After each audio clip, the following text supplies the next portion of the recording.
Salve, família vascaína! Sejam bem-vindos aí a mais um vídeo no canal. Eu sou o Thiago, você está no canal Vasco em Família. Se não for inscrito aqui, já dá aquela moral, se inscreve no nosso canal, deixa o like para a gente estar chegando a mais vascaínos e não esquece também de ativar o sininho de notificação para não perder os próximos vídeos. E tá sempre por aqui, deixando a sua opinião, o seu comentário, pra gente fazer aquela resenha boa de vascaíno para vascaíno. Nesse vídeo, vamos repercutir aqui algumas declarações ontem do Paulo Brax, no canal Atenção Vascaínos. Falou aí do orçamento para essa segunda janela aí, que a gente espera que o Vasco possa se reforçar. Falou de contratar jogadores experientes, citou alguns também que a gente vai debater aqui, família vascaína. E essa questão aí de tanto torcedor reclama disso, né? O Vasco não fazer as grandes contratações e ele pontua mais uma vez, né? Esse projeto ele não vai se encerrar em 2023, ele vai estar começando em 2023. Ele espera, se ele continuar no cargo, no ano que vem, fazer essas contratações aí, grandes contratações pontuais. Vou trazer essas declarações aqui e saber a sua opinião, saber se você concorda também, é claro. Antes, preciso falar de dois pontos. Um é como eu coloquei aí no início do vídeo, né? Orediano, né? Segundo as informações, jogou muito bem esse jogo treino aí contra o Arte Sus. Se eu não me engano, ele faz 2 gols e participa também ali do gol contra, né? Ele bate o escanteio. Eu não sei se estão considerando também esse gol aí do escanteio gol dele, né? Porque ele cobra o escanteio e aí o zagueirão dos caras bota pra dentro do gol. Mas as informações é que ele foi muito bem, é um jogador que a gente espera, né, família vascaína? A gente sempre tá comentando, né, que o Vasco precisa de um jogador diferente, né? E quem sabe o Orediano pode ser esse nome, um cara que teve uma experiência bacana aí na Libertadores do ano passado, né? Foi destaque lá no Vélez e ele tecnicamente é um jogador acima da média do Vasco, né? E com características interessantes que o Vasco não tem. A gente viu aí no gol, né? Ele tem o drible, um giro rápido, ele bate bem com a perna canhota e a gente vê os pontas do Vasco não tem essa característica que ele tem do drible, né? O Peck é muito físico, o Figueiredo é muito físico, o Egnal também é um cara de velocidade, então a gente não tem esse cara driblador como é o Orediano, e ele é uma peça importante. A gente espera que esse trabalho aí que está sendo feito com ele, da parte física, de acostumar ele também com o futebol brasileiro, possa ser feito o mais rápido possível e ele possa nos ajudar aí, principalmente nessas 13 rodadas iniciais, né, antes da janela família vascaína. São 13 confrontos que o Vasco tem, 6 em casa, 7 fora, até a janela abrir no dia 3 de julho. Quem sabe esse jogador diferente possa vir já do elenco, o Orediano possa ser esse nome, família vascaína. Preciso também elogiar aqui Pomita Rodrigues, é isso mesmo, entrou aí na seleção do campeonato, vou botar na tela para vocês aí, ó, foi Fábio, Nino, Fabrício Bruno, Pomita e Ayrton Lucas, André, Luciano Naninho, que é revelado pelo Vasco, né? O Arias, Cano, Pedro e Lelê, né, cara? Eu acho que a gente não tem aqui muitos questionamentos para fazer sobre essa seleção. Talvez ali, como torcedor do Vasco, eu colocaria o Léo no lugar do Fabrício Bruno. Entenda aqui a escolha do jogador, porque foi bem também, chegou na final, mas o Léo, cara, jogou muita bola nesse campeonato carioca, sem sombra de dúvida, eu sempre coloco aqui, né? Agora, nesse momento, para mim, Léo e Pomita são os melhores reforços que o Vasco trouxe aí na temporada, e o Pomita vai ser uma peça importantíssima, né, família vascaína, nesse campeonato brasileiro. Eu venho falando isso aqui, né?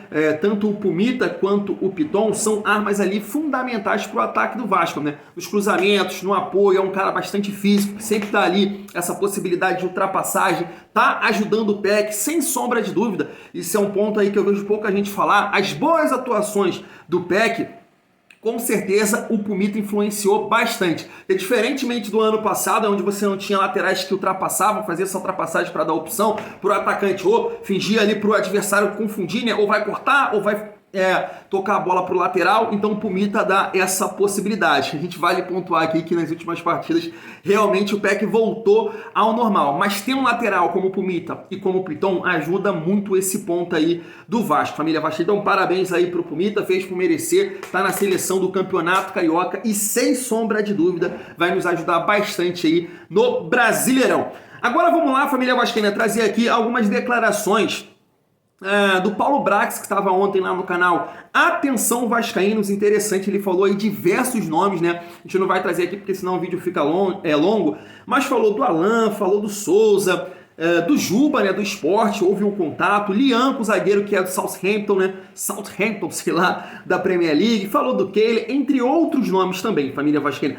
Mas antes de falar sobre nomes aqui que a torcida cobra, um jogador mais experiente, mais velho, eu vou trazer aqui o primeiro corte ele falando da segunda janela aí, que o Vascaíno espera que possa reforçar esse elenco aí pra gente ter um campeonato brasileiro forte. Liga só. Então, ano passado não foi feito um aporte financeiro diverso da premiação. Foi uma das poucas ações efetivas que eu pude fazer ao chegar aqui na Série B com a janela já fechada. Agora, o orçamento desse ano, o que foi disponibilizado esse ano, em termos de investimento no início do ano, foi rigorosamente cumprido. Investimos tudo? Não. Deixamos uma sobra. A entrada da venda do Andrei mais essa sobra, na minha estratégia, serão usados em julho. Agora, na próxima semana, do dia 18 de abril, eu tenho a segunda reunião com os diretores esportivos da 777, com todos os clubes do grupo. Essa reunião vai ser na França, então eu faço a estreia nossa contra o Atlético, viajo para a França para ter essa reunião e retorno para o jogo do Palmeiras, nossa estreia em casa. Nessa reunião será debatido isso. Então eu, como diretor executivo do Vasco, como diretor esportivo pelo grupo do Vasco, eu vou brigar sempre para ter mais orçamento para investimento. Eu quero time forte. Eu preciso de time forte. Eu preciso desse investimento. Agora, eu preciso também separar as áreas. Dentro do grupo, a minha área é futebol. A minha área não é o financeiro. A minha área não é a área que define esse orçamento. Eu cumpro o orçamento. Eu apresento o resultado desse orçamento. Eu trabalho com ele de forma bastante rigorosa. Mas não sou eu que defino esse número. Então, o que a gente vai brigar, e brigar no bom sentido, é óbvio, é que a gente tenha uma liberação, um investimento, um valor, um número para se trabalhar em julho, que eu acredito que não seja nem próximo do valor que se investiu no início do ano. É claro que não, porque isso foi um número para se começar um trabalho de mudança radical no elenco, que o grupo teve total confiança em mim e na minha equipe para poder viabilizar isso, porque isso na Europa não acontece. A Europa não contrata 14 jogadores e dispensa 24, isso não existe. No âmbito do grupo, isso foi motivo, inclusive, de algumas divergências da parte deles, alguns questionamentos da parte deles, porque eles não entendem, mas isso foi explicado. Então, esse valor que esteve no início do ano não será o valor que nós vamos ter para julho. Agora, em julho, eu espero sim que o grupo viabilize, que nos permita fazer um investimento pontual nas peças que nós estamos precisando, reivindicando, para que a gente tenha, a partir de julho, também um outro acréscimo dentro desse grupo que está sendo montado.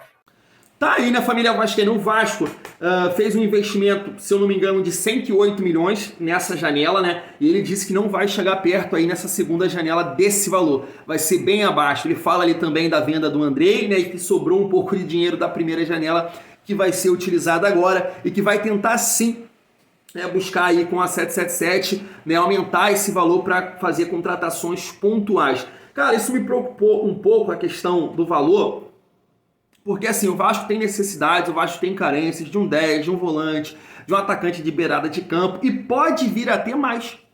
Esse é o ponto. Pode vir a ter mais, né, se algum jogador não render o que está rendendo nesse momento, né, como a zaga do Vasco, as laterais do Vasco, o Jair, o centroavante, o Pedro Raul, são jogadores que o Vasco fez um investimento alto nessa janela e eles podem vir a não render. Então eu imaginei que o Vasco também, dentro das condições que o Vasco mostrar na competição, nesses 13 jogos, bom, você teria que fazer um investimento aí, também pensando para proteger o seu investimento, porque se o Vasco tiver mão na competição, porra, você tem que fazer um investimento maior. Então vamos ver aí nessa segunda janela que o Paulo Brax, junto com a 77, vai aprontar, família vascaína. Um outro ponto que eu queria colocar aqui é sobre a questão dos grandes jogadores, né? Muito torcedor comenta aqui no canal Vasco em Família. Tá aí, Thiago, quem decidiu os campeonatos estaduais? Foi o Hulk lá em Minas, foi o Dudu em São Paulo, Marcelo e Cana aqui no Rio. Então o Vasco tem que ir atrás dessas grandes contratações e não pode importar a idade. Se o cara ajudar, tem que trazer, tem que investir. E ele falou sobre isso. Se liga só.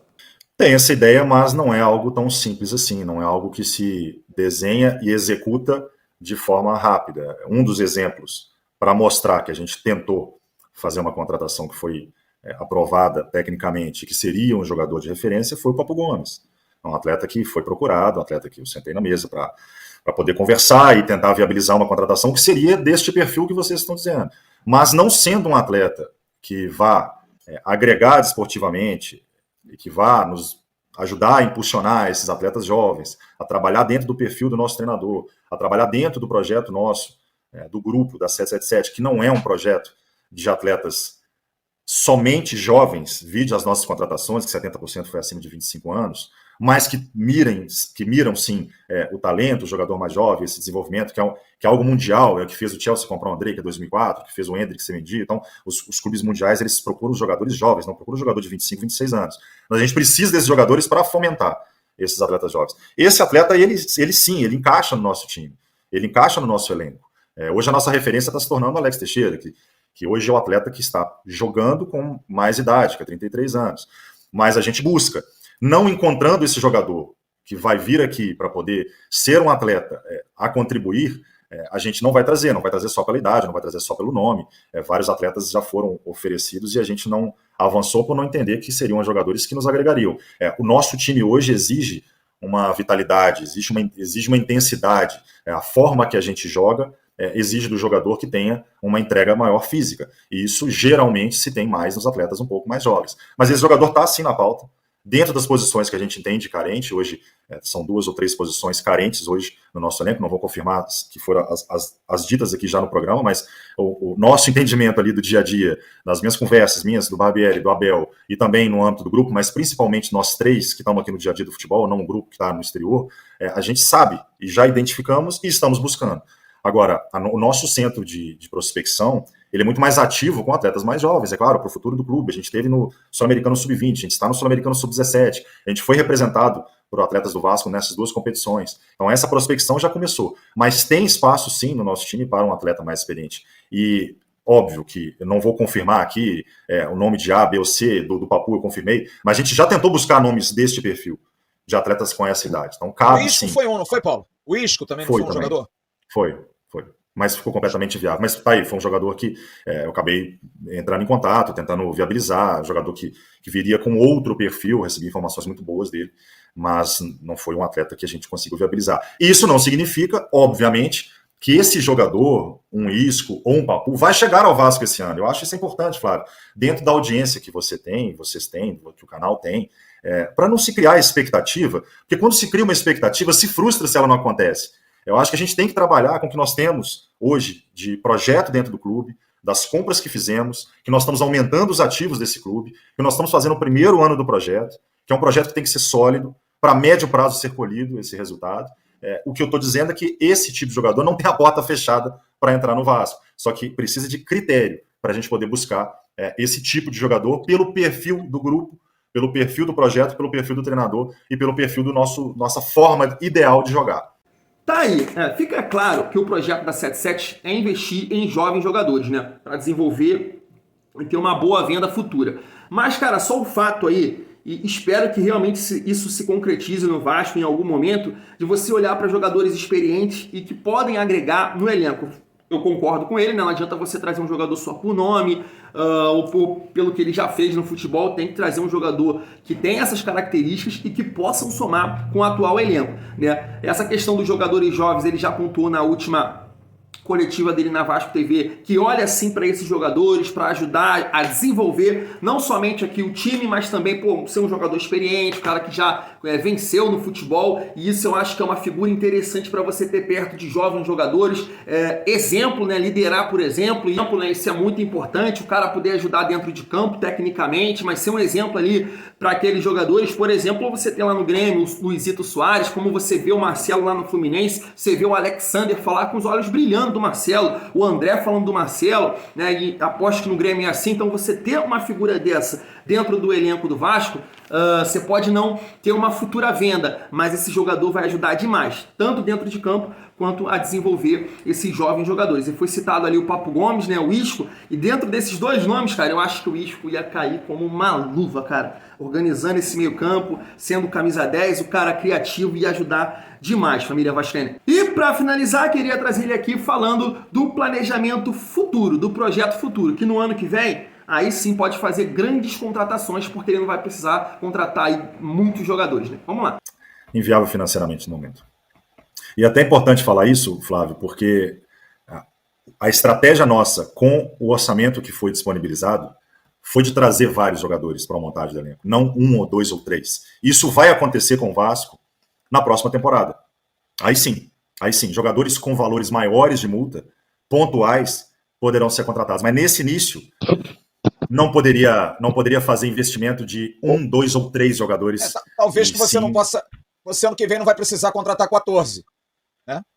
É isso. Eu ou quem estiver aqui sentado na cadeira de diretor executivo do Vasco não vai precisar fazer movimentos como a gente fez agora no início de 2023. Vai ser pontual. Tá aí, né, família? Se você esquecer um pouco, né, todas as questões fora do campo, que envolve as promessas e discursos políticos e tudo mais, se você olhar para dentro de campo, você entende o que ele tá falando, né? Porque o Vasco, cara, no ano passado, tinha nada ali para aproveitar, né? Só os jogadores da base e realmente não tinha muita coisa para aproveitar. Você vê hoje, o time titular do Vasco só tem o Peck, né, que foi titular no ano passado, porque o Alex Teixeira ele não era titular, né, chegou muito mal fisicamente, então só o Peck permaneceu no time. Então realmente tinha que fazer muitas contratações. Eu venho pontuando aqui, ele fala 14. Não, o Vasco fez 8 ou 9 reforços. Não dá para considerar o Bambu, o Deluca, o Paulo Henrique, porque eu não estou me lembrando aqui dos outros, mas não dá. O Vasco, na minha opinião, fez ali de 8 a 9 contratações que você pode falar reforços. Então, foi pouco, né? Mas a gente espera que nessa segunda janela aí o Vasco possa contratar mais. E aí o que ele falou, no ano que vem, o time acertando, trazer aí contratações pontuais de mais impacto para ajudar o nosso Vascão a ser competitivo. Família Vascaína, vou ficando por aqui, tamo junto. E é muito bom ser Vasco.